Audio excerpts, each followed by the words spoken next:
అదే వెలుగు కనిపిస్తుంది కాబట్టి ఐ వాంట్ టు సీ అమ్మవారి పాత్రలు వేయడం అనే ఒక కాన్ఫ్లిక్ట్ వచ్చిందా మీకు మైండ్లో? మీ పాత్ర వేయచ్చా, నేను ముస్లింని కదా అని? అలాగే మిమ్మల్ని కాస్ట్ చేసేటప్పుడు కూడా ఎవరు వెనకాడలేదు, మీరే అమ్మవారిని. అవును అవును. So first thing cost was never in my mind. అంటే ఐఎమ్ అ ముస్లిం అన్న థాట్ ఎప్పుడు రాలేదు, అట్లా రాలేదు. Because my father was a Christian and my mother was a Muslim. And మా ఫ్యామిలీలోనే మా మదర్ సైడ్ ఇద్దరు, ఒకరు హిందూని చేసుకున్నారు ఆల్రెడీ, ఇంకొక aunty. So they were like mixed culture. But my father in law side and all were strict, like very strict from Sayyid's families, and they were very conservative Muslim, pakka Muslim family, but they have supported me as much as they can. అలాగే నేను చెప్పాను కదా, వాళ్ళని కూడా నేను అంత ఇదిగా చూసుకున్నాను. కానీ కాస్ట్ ఎప్పుడు నాకు అడ్డు రాలేదు. ఆ రోజుల్లో ఈ కాస్ట్ అని ఇప్పుడు వినిపిస్తుంది మనకి, ఇప్పుడు వింటున్నాం ఈ కాస్ట్ ఇలా ఉంది, వాళ్ళు కాపులు, వీళ్ళు కమ్మాలు, వీళ్ళు రెడ్డిలు, వీళ్ళు రావులు, వీళ్ళు ముస్లిం, ఇది సున్నీ, వీళ్ళు ఇది షియాజ్ అనేది ఆ రోజుల్లో లేవు Sapna. As far as I know, if you లేదు. నౌ మీడియా ఇస్ లైక్ ఎంత ఇదైపోయిందంటే దే అంటే టు అట్రాక్ట్ నెగిటివిటీ మాట్లాడితేనే చూస్తున్నారు, నెగిటివ్ చెప్పాలని, కానీ ఎవరు పాజిటివ్గా మాట్లాడడానికి ప్రయత్నించట్లేదు. సో బికాస్ ఆఫ్ మీడియా ఇదంతా స్ప్రెడ్ అయింది. Because now internet is become more popular, అంత స్ప్రెడ్ అయింది కాబట్టి ఇప్పుడిప్పుడు జనాలకి తెలుస్తుంది that she is from a conservative Muslim family అని. అప్పటి వరకు ఎవరికి తెలియదు. చక్కటి మన తెలుగింటి అమ్మాయి అనుకున్నారు తప్ప ఒక ముస్లిం ఫ్యామిలీ నుంచి వచ్చిన ఒక అమ్మాయిని ఎవరు అనుకోలేదు ఇప్పటి వరకు, బికాస్ ఆఫ్ ఇంటర్నెట్. కాస్ట్ చేసేటప్పుడు వాళ్ళు కూడా ఇది ఆలోచించలేదు, నాకు ఆ మైండ్లో రాలేదు. అమ్మవారి క్యారెక్టర్ అంట అండి మనం టెస్ట్ చేయాలి ఫస్ట్ అని అంటే, అమ్మవారి క్యారెక్టర్ అంటే టెస్ట్ చేయాలా అంటే, అప్పుడు నాకు ఈవెన్ అడుగు పెట్టిన దగ్గర నుంచి ఐ వాజ్ సో బిజీ, ఒక స్క్రీన్ టెస్ట్ కూడా నాకు టైం లేదు స్క్రీన్ టెస్ట్కి ఇవ్వడానికి. So they blocked my date. ఒక 15 days ముందు ఒక డేట్ని బ్లాక్ చేసి, అప్పుడు మనకు ల్యాండ్ లైన్ డేట్ బ్లాక్ చేసి పెట్టారనమాట. ఈ డేట్ బ్లాక్ చేయండి, డేట్ లేదండి ఇలా బిజీగా ఉన్నాను, రావాలా అంటే వాళ్ళు ఈ డేట్ బ్లాక్ చేయండి, మేమే ఈ డేట్ బ్లాక్ చేసిన రోజు ఆ రోజు షూటింగ్ చేద్దాం అన్నారు. సరే అని ఆ డేట్ బ్లాక్ చేశాను. అలాగే వెళ్ళాను. వెళ్ళి కూర్చుంటే యాజ్ ఇట్ ఈజ్ ఆ రోజుల్లో మేకప్ మ్యాన్స్ అందరూ ఏంటంటే దేవుడి ఫోటో పెట్టి మనం దండం పెట్టుకొని మేకప్ వేసేవాళ్ళు. సో ఆ మేకప్ మ్యాన్ గారు, ఆయన పేరు గుర్తులేదు, ఆయన అమ్మవారి ఫోటో పెట్టి, అమ్మ ఇదిగోండి ఈ అమ్మవారి గెటపే మీకు వేయాలి అన్నారు. అలాగా అండి అని క్యాజువల్గా వెళ్ళి కూర్చున్నాను. నాకు ఆ అమ్మవారి ఫోటో చూసినప్పుడు అంటే నాకు ఏం తెలియదు దేవుడి గురించి, అమ్మవారు ఎవరో తెలియదు, ఏం తెలియదు, anything I don't know about any Hindu gods or anything, బ్లాంక్గా. కానీ అమ్మవారి ఫోటో చూసి, తల్లి ఈ గెటప్ నాకు రావాలంట, ఇలాగే కావాలంట, అసలు నువ్వు ఉన్నావా లేదా నాకు తెలియదు, నువ్వు ఉంటే గనక, నువ్వు నిజంగా ఉన్నావంటే నీ రూపాన్ని నాకు ఇవ్వు, నీ రూపం ద్వారా నేను 10 మందికి కనిపించాలి, సో నీ రూపం నాకు ఇవ్వు అని దండం పెట్టుకొని కూర్చున్నా.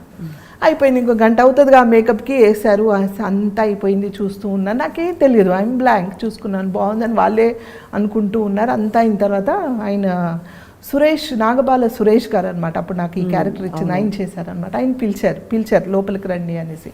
ఆయన వచ్చి చూసి చూడగానే నాకు చేతులెట్లా దండం పెట్టేశారు.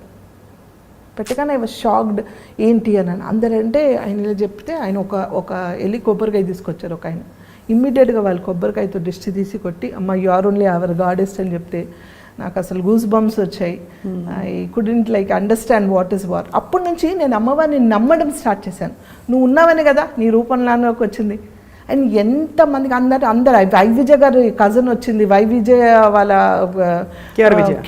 కేఆర్ విజయ్ గారి కజన్ వచ్చింది, వాళ్ళ నీస్ అంట అని అందరూ రాస్తూ ఉన్నారు. కానీ అప్పుడు మనకి చెప్పుకోవడానికి ఎక్స్ప్లెనేషన్ ఇవ్వడానికి లేదు. అంటే అప్పుడు ఎవరు ఏంటి అని అంటే, కేఆర్ విజయ్ గారు ఎవరు తెలుసా అని అందరూ చెప్పి ఆవిడే అడ్రస్. సో అలాంటిది ఆవిడతో పోల్చి నాకు ఇంత మంచి ఇది ఇచ్చారా, ఇంత మంచి క్యారెక్టరా అంటే నిజంగా తల్లి ఉన్నట్టుగా, నేను ఏ జన్మలో ఏ అదృశ్యం తీసుకున్నాను ఆ రూపం నాకు వచ్చి ఉంటుంది కదా అని ఒక బిలీఫ్తో ఈ రోజు కూడా నేను ఆవిడ నమ్ముతారు అమ్మవాడు. డెఫినెట్గా నమ్ముతా.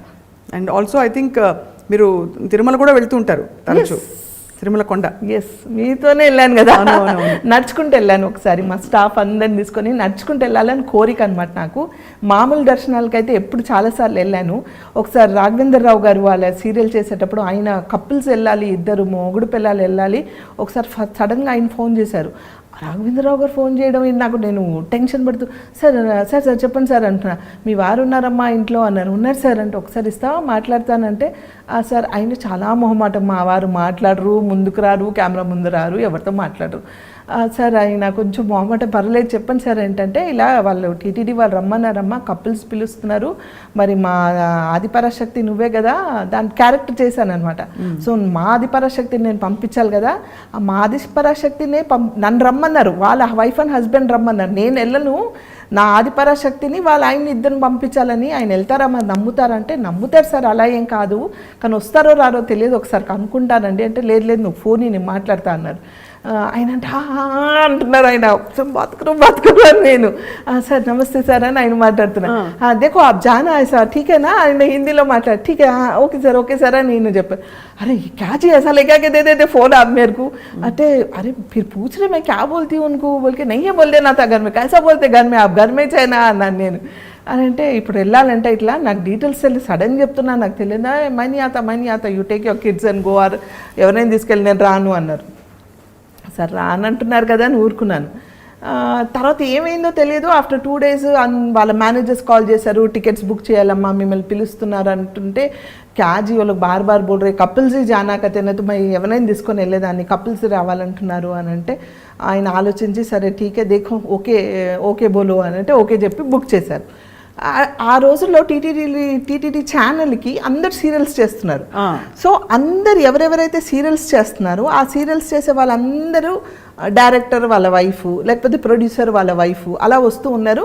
రాఘవేంద్రరావు గారి తరఫు నుంచి నేను మా వారు వెళ్ళామన్నమాట. సో వాళ్ళందరికీ అంతమందిలో వాళ్ళ ఫోకస్ అమ్మవారు వచ్చిందని ఉంది, కానీ ఇంకెవ్వరిని వాళ్ళు అంత ఇదిగా చూడలేదు. ఫస్ట్ టైం నేను తిరుపతి దేవస్థానానికి వెళ్ళాం, అప్పుడు ఇంత క్యూ ఈ హడావుడి అంత లేదు. డైరెక్ట్గా గర్భగుడిలో కూర్చోపెట్టి మా ఇద్దరు దంపతులకు పూజలు చేశారు. ఐ వాజ్ లైక్, అంటే ఎంత అదృష్టం చేసుకొని ఉంటే ఆ పుణ్యం కలిగింది మా ఇద్దరికి. నమ్మని ఒక వ్యక్తి అంటే నమ్మరంటే ఆయన ఎప్పుడు వెళ్ళలేదు, ఆయనకి తెలియదు, ఎవరిలో కలవరు, అలాంటి ఒక మనిషి వచ్చి నాతో పాటు మేము కూర్చొని అక్కడ పూజలు చేయించుకోవడం అంటే ఏ జన్మలు చేసుకున్న పుణ్యమో కదా అది. అక్కడ కూర్చోపెట్టి వాళ్ళు గర్భగుడిలో కూర్చోపెట్టడం ఏంటి, అక్కడ నుంచి మళ్ళీ బయట ఒక పెద్ద హాల్ ఉంటుంది, అక్కడ కూర్చోపెట్టి మళ్ళీ ఏదో పూజ చేసి కళ్యాణం లడ్డు అలాంటివి ఏవో ఇచ్చి మాకు చేసి పంపించారు. ఐ వాజ్ సో హ్యాపీ అనమాట. సో మీ వారు నిజంగా ఐ మీన్ మీకు ఇచ్చిన సపోర్ట్కి మీకు ఇద్దరికి వచ్చిన ఆఫ్ కోర్స్ బ్లెస్సింగ్ అండ్ అవకాశం అదొక గొప్ప విషయం.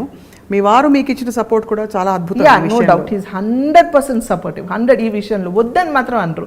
అంటే ఒక 2 సార్లు చెప్తే నేను 3వ సారి చెప్తే మాత్రం హీ విల్ లిసన్, అలా అని ఇది కాదు ఈ నైజానా ఏ నై కన్నా అని మాత్రం అనరు ఆయన అంటారు. అస్సలు చాలా గొప్ప విషయం, అంటే అంత సపోర్టివ్ భర్త ఉండడం. yes without him without my in-laws I am nothing. Of course you all deserve all that and more.